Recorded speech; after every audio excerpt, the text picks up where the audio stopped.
Magandang araw mga kaibigan. Magkapet pandasal muna po tayo. Ito po si Father Nono. Mga kaibigan, ilang buwan na pong pinalabas ang pelikula ni Sarah Geronimo at John Lloyd Cruz na may pamagat na A Very Special Love. Sabi nila, ito na raw ang #1 sa takilya sa buong kasaysayan ng pelikulang Pilipino. Maganda po ang kwento kahit ito'y simple lang. Anak sa #2 lamang si John Lloyd at ito ang dahilan kung bakit buong buhay niya sinisikap niyang maging #1 naman.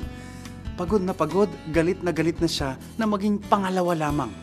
Si Sarah ang nagpakita sa kanya na maging sino pa man siya, #1 man o #2, karapat-dapat daw siyang mahalin.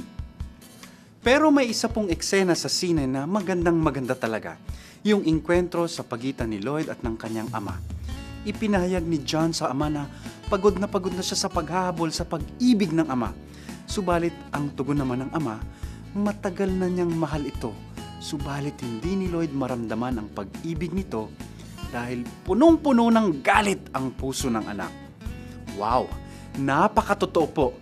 Paano nga ba nating mararamdaman, paano nating matatanggap ang pag-ibig sa atin ng iba at lalo na ng Diyos kung puno ng galit o ano pa mang negatibong damdamin ang puso natin?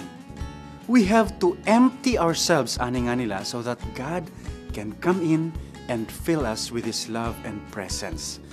Kaya sana nga po, pakawalan na natin anumang mga negatibo nating damdamin upang mapuno naman tayo ng ligaya at pagmamahal ng ating Diyos. Amen.